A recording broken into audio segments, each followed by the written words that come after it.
విక్రమ్ టీవీకి సబ్స్క్రైబ్ చేయండి. Subscribe to Vikram TV. Subscribe to Vikram TV. Subscribe to Vikram TV. Subscribe to Vikram TV. Subscribe to Vikram TV. Please like share and subscribe to Vikram TV. ఎలా ఉండబోతుంది అంటే ఈ car race విచారణలో భాగంగా కేటీఆర్ గారు ఈరోజు విచారణకు హాజరవడం జరిగింది కదా, మరి ఈ కేసులో మనకి నేరం రుజువు అయితే జైలుకి వెళ్ళే అవకాశం ఉందన్నారు. ఇప్పుడు ఈ కార్ రేస్ అంటే ఆయనకి ఏం తెలియదు. ఎందుకు తెలియదు అంటే ఆ ఈ కార్ రేస్ కి లీగల్ అడ్వైస్ తీసుకోవడానికి ఒక 2-3 నెలలు పట్టింది. నిజంగా డైరెక్ట్ గా ఉంటే అది ఇమ్మీడియట్ గా ఆయన పిలిపించి అరెస్ట్ చేస్తుండే. అసలు ఆ ఈ కార్ రేస్ ఆ విషయం సబ్జెక్ట్ ఆయనకి తెలియదు. ఈ కార్ రేస్ ఏందో ఆటలేందో వాళ్ళకి తెలియదు.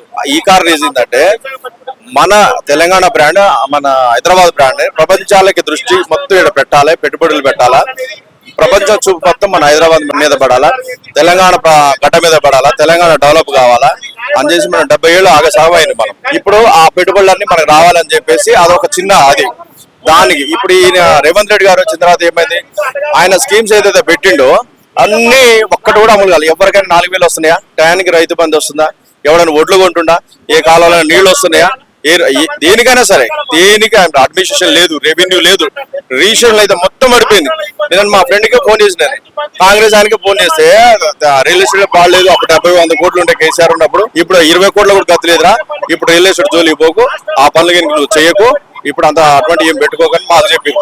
ఈ కార్ రేస్ లో ప్రజల డబ్బులు నిర్వీర్యం చేశారు అంటే జీవో ఇష్యూ చేయకుండానే డబ్బులు ఎలా మళ్ళిస్తారని చెప్పేసి కాంగ్రెస్ పార్టీ వినిపిస్తా ఉంది. మరి మీరే విధంగా కేటీఆర్ గారికి కరప్ట్ చేసేది అవన్నీ ఆయనకి అలవాటు లేదు. అటువంటి పర్సన్ వాళ్ళు కాదు. తెలంగాణని 100 కోట్లు, ఒక ఎకరం 100 కోట్లు తీసుకెళ్ళిన ప్రఖ్యాతి వాళ్ళకు ఉంది. అంత తెలివితేటలు ఉన్నాయి. కేటీఆర్ కు ఉన్నంత అవగాహన కానీ వాళ్ళ తెలివితేటలు కానీ ఎవరికైనా ఉన్నాయి. రేవంత్ రెడ్డి వస్తే నిన్న మొన్న కేబినెట్ లో ఆ పక్కన మంత్రులే లేవట్లే. వాళ్ళ మాట ఎవరు వింటారు? రేవంత్ రెడ్డిని నమ్మి ఎవరైనా పెట్టుబడులు పెడతారా తెలంగాణ? నిజంగా చెప్పండి. ఆయన ఎవరో పక్కన ఆంధ్ర ఆడ చూసుకొని బాబు గారిని చూసుకొని నేను మరుగుతుండే వాస్తవంగా 95 సీఎం అని ఆయన అంటుండే. మేము కూడా 2001 కేసీఆర్ ఆయన కూడా లేపుతాం. ఇప్పుడు ఆయన 95 చూసుకుని ఆయన చూసి ఎగురుతుండే కదా. మేము కూడా 2001 కేసీఆర్ మళ్ళీ లేపుతాం. 2001 కేసీఆర్ ఖచ్చితంగా వస్తాడు. వచ్చినప్పుడు కూడా మేము అన్ని చూపిస్తాం. మాకు తెలివితేటలు ఉన్నాయి. మళ్ళీ మేము కూడా మా కొట్లాడి తెచ్చుకోలేదు. తెలంగాణ మేము ఇది చేసినావా, అవమానాలకు గురిగా మళ్ళీ గురైతున్నాడు. 2001 మళ్ళీ మేము గుర్తు తెచ్చుకుంటాం. అంటే బీఆర్ఎస్ పార్టీ కార్యాచరణ అంటే ముందుగా ఎలా ఉండబోతున్నాను?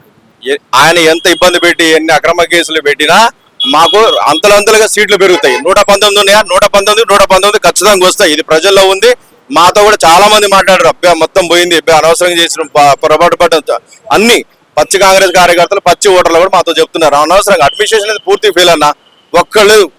ఒక్కడ అసలు ఏమీ లేదు. Administration total damage. చూసుకున్నట్టయితే ఇప్పుడు అంటే రైతు భరోసా పథకంలో చూసుకున్నట్టయితే గతంలో 15,000 ఇస్తామని చెప్పేసి ఇప్పుడు 12,000 కుదించడం జరిగింది. అంటే బీఆర్ఎస్ పార్టీ దీనికి ఏ విధంగా అండగా ఉండబోతుంది రైతుల పక్షం? ఈ దేశాన్ని, ఈ ప్రపంచాన్ని కాపాడితే రైతులన్నా, కూలోళ్ళన్నా, వాళ్ళ జోలికి ఎవరు పోకూడదు. కేసీఆర్ ఇంకా అంతలంతలుగా ఇచ్చి వాళ్ళని గుండెలో పెట్టుకున్నారు, నెత్తి మీద పెట్టుకుంటాం. అవసరమైతే అన్ని వాళ్ళకి సంబంధించిన అడ్మిషన్ అందరూ రెడీ అవుతుంది. వీళ్ళకి ఇవన్నీ రావు. వాళ్ళని ఏమాత్రం రైతుల జోలికి పోయినా, కూలోళ్ళ జోలికి పోయినా ఎవడో బాగుపడరు. గతంలో కేసీఆర్ గారు 10,000 ఇచ్చారు, మేము 12,000 ఇస్తామని చెప్పుకుంటుంది కాంగ్రెస్ పార్టీ. మరి మీరే 196 స్కీములు పెట్టిండన్న, ఒక్కడ కూడా అమలు కావట్లేదు. దాంట్లో డబ్బులు లేవు, బాడలేవు అంటే ఖజానా ఖాళీ చేసిండు అంటే 12,000 ఇచ్చిండు. ఎవరికి ఇచ్చిండు ఆయన 12,000? అరే రోడ్ల మీద ఒడ్లు కొనడానికి గతి లేదన్న. యాక్చువల్ అయితే చచ్చిపోతున్నారు నైట్ పూట కనపడక, ఇళ్లలో పోసుకోలేక, వర్షాన్ని కాపలేక. పాపన రోడ్ల అమ్మటే ఆడ కుప్పల మీద పడుకుంటారు అన్న, కొనేటోళ్ళు లేక కుప్పల మీద అన్న. మేమైతే ఎవరు లేవనుకుంటాం, మనం చూసినాం ఎవరు లేడు అనుకుంటే ఆడ కుప్పల మీద పడుకుని ఉన్నారు రైతులు. సన్నవాట్లకు 500 బోనస్ ఇచ్చిన చరిత్ర మాది అని చెప్పేసి చెప్తా ఉంది కాంగ్రెస్ పార్టీ. మరి మీరే ఎటువంటిదైనా సరే వాళ్ళకి అడ్మినిస్ట్రేషన్ రాదు, పాటు రాదు. ఎవడు ఏం పోనట్లే, రైతుల దగ్గర పోట్లే, కూలోడి దగ్గర పోట్లే, కనీసం మిల్లర్ దగ్గర కూడా పోట్లే. ఎవడు అసోసియేషన్ ప్రెసిడెంట్ తెలవదు, ఎవడు ఏ మంత్రి తెలవదు. ఆయన వస్తే ఇళ్లు లేవట్లేదు. అడ్మిషన్ మొత్తం పోయిందన్న. మళ్ళీ తెలంగాణ రెవెన్యూ రావాలన్నా, ప్రజలు బాగుండాలన్నా, అన్ని కావాలన్నా, కానీ తెలంగాణ ప్రజలు బాగుండాలా, సంక్షేమంగా ఉండాలి, మంచిగా ఉండాలంటే మాత్రం ఓన్లీ కేసీఆర్ కి సాధ్యం, కేటీఆర్ గారికి సాధ్యం. అది అన్న ఈ రోజు ఈ కార్ రేస్ లో విచారణ జరుగుతున్న సందర్భంగా అసలు కేసు ఎలా ఉండబోతుంది అనుకుంటున్నారు?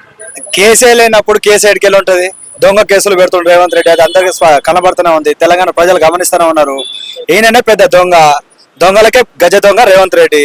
ఇలా కేటీఆర్ అరెస్ట్ చేసి లోపల పెడతా అంటే భయపడేది ఏం లేదు. చట్ట ప్రకారంగా మేము చట్టాన్ని గౌరవించుకుంటూ మేము ఆ కేసులో నిర్దోషిగా బయటకు వస్తామని చెప్పేసి స్పష్టంగా తెలియజేస్తా ఉన్నాం. అంటే ఈ కార్ రేస్ లో జీవో ఇష్యూ చేయకుండానే డబ్బులు ట్రాన్స్ఫర్ జరిగినాయని చెప్పేసి కొన్ని వాదనలు అయితే వినిపిస్తా ఉన్నాయి కదా, దీని విధంగా చూస్తారు? ఇప్పుడు చట్టం తన పని తను చేసుకోపోతుంటది. చట్టం ఉంది కదా, కోర్టు మీద గౌరవం ఉంది, చట్టాల మీద గౌరవం ఉంది. గౌరవం ఉన్న వ్యక్తి కాబట్టి మా కేటీఆర్ గారు ఇలా పోయి ఏసీబీ కోర్టుకు పోయినారు. ఇంకా చట్టమే చూసుకుంటది, తన పని తను చేసుకోపోతుంది అంటాడు కదా రేవంత్ రెడ్డి. ఇలా దొరికిన దొంగ రేవంత్ రెడ్డి నోట్ల కట్టలతో ఇక ఆయన దొంగతనం చేసిన ఆయన పరిపాలన మీద దృష్టి పెట్టట్లయినా ఎవరి మీద కేసులు పెడదాం, ఎవరి మీద లోపల పెడదాం, అదే పని ఉంది ఆయనకి. ముఖ్యమంత్రి అంటే ఏంది? ఊర్లో పడి పోతే తూ అని ఉంచుతున్నారు రేవంత్ రెడ్డిని. సిగ్గు శరం లేదా? కేసులు పెడితే భయపడతారు అనుకుంటా. తెలంగాణ బిడ్డలు తెలంగాణ రాష్ట్రంనే తెచ్చినప్పుడు బొచ్చడి కేసులు పెట్టారు, జైళ్ళలో పెట్టారు, లాఠీలో దెబ్బలు తిన్నాం. దీన్ని భయపడతారా? ఎందుకు భయపడాలి? ఏం తప్పు చేసామని? బీఆర్ఎస్ పార్టీ హయాంలో ఒక మంత్రిగా నియంతలాగా పాలించారని చెప్పేసి వాళ్ళు కాంగ్రెస్ పార్టీ వాళ్ళు వాదన వినిపిస్తా ఉన్నారు. దీని విధంగా నియంత అంటే డబ్బులు నిర్వీర్యం చేశారు. నియంత అంటే మీరు అంటున్నారు కదా, నియంతనే ఇలా డెవలప్మెంట్ చేసినందుకు నియంతన, ఇలా హైదరాబాద్ డెవలప్ చేసినందుకు నియంతన, ఇలా కాళేశ్వరం ప్రాజెక్టు కట్టినందుకు నియంతన, తెలంగాణ ప్రజలకు కష్టాలు రానియకుండా చూసుకోవడంలో చేసినందుకు నియంతన. ఏం మాట్లాడుతున్నారు? మాట్లాడడానికి తరీక ఉందో, బుద్ధి ఉందో, జ్ఞానం ఉందో కానీ అంగుటిగాలంటారు చూసావా? ఏం తెలియదు, పిచ్చుకోకలా మొరుగుతూనే ఉంటాడు. డైవర్స్ పాలిటిక్స్ చేస్తున్నాడు. అభివృద్ధి మీద దృష్టి పెట్టకుండా ఆయన ఇష్టం వచ్చినట్టు మాట్లాడుకుంటా ప్రజలు గోసపడుతున్నారు.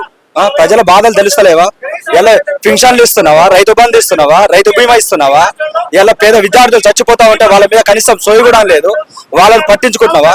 ఇలా ఏం మాట్లాడుతున్నారు రేవంత్ రెడ్డి? ఏమైనా మాట్లాడే ఆయన ముఖ్యమంత్రికి అర్హుడే కాదు. తక్షణమే ముఖ్యమంత్రి గారు రాజీనామా చేసి ఇంట్లో కూర్చో మంచిది. రైతు భరోసా పథకంలో చూసుకున్నట్టయితే 15,000 గతంలో ఇస్తామని చెప్పేసి ఇప్పుడు 12,000కి కుదించడం జరిగింది. దీన్ని ఏ విధంగా ఇస్తారు? చాతగంతనానికి నిదర్శనం ఇది. ఆయన చాతగంతనానికి నిదర్శనం. మేము పెట్టిన బడ్జెట్ ఆ రోజు ఎలక్షన్ కోర్టుకు పోయి స్టే తెచ్చి మేము డబ్బులు జమ చేసి పెట్టి రైతు ఖాతాలో వేద్దామనుకుంటే ఆ రోజు కూడా రైతుల పొట్ట కొట్టిందే రేవంత్ రెడ్డి. ఇంకేం చెప్తాం? ఇంకా ఆయన కోసం చెప్పుకుంటా పోతే ఆయన కోసం ఎంత తక్కువ మాట్లాడితే అంత మంచిదండి. రాష్ట్రంలో డైవర్షన్ పాలిటిక్స్ అని చెప్పుకోవచ్చా, లేదంటే కేసీఆర్ గారిని ఎదుర్కోలేక అక్రమ కేసులు పెడుతున్నారని చెప్పుకోవచ్చా? కేసీఆర్ గారిని ఎదుర్కోలేక అక్రమ కేసులు పెట్టడం, డైవర్స్ పాలిటిక్స్ చేయడం ఆయన చేతనైతే లేదు. పరిపాలన మీద పట్టు లేదు. డైరెక్ట్ వచ్చి ఒక మంత్రి పదవి చేసిండు. ఆయన పరిపాలన మీద ఆయన ఏం చేసిండు? ఇంతకుముందు ఒక మంత్రిగా ఏమైనా శాఖలు నిర్వహిస్తే ఇట్లా ఉంటది పరిపాలనకి, ఇట్లా చేయొచ్చు అనే ఆలోచన ఉంటది. ఏం చేయకుండా డైరెక్ట్ ముఖ్యమంత్రి అయ్యాడు. ముఖ్యమంత్రి అంటే ఏదో పెద్ద గొప్పగా ఫీల్ అవుతున్నట్టుండి. ఆయన రాజులాగా నియంతలాగా పరిపాలిస్తుంది తప్ప కేసులు పెడితే ఎవరు భయపడతాడు ఎవరు లేడు. ఎన్ని కేసులు పెట్టుకో, మేమందరం కూడా సిద్ధంగా ఉన్న కేటీఆర్ మద్దతుగా మా టీఆర్ఎస్ పార్టీకి నాయకులుగా మేము మా కేటీఆర్ గారిని ఏం చేయాలో ఎట్లా కాపాడుకోవాలో మాకు బాగా తెలుసు.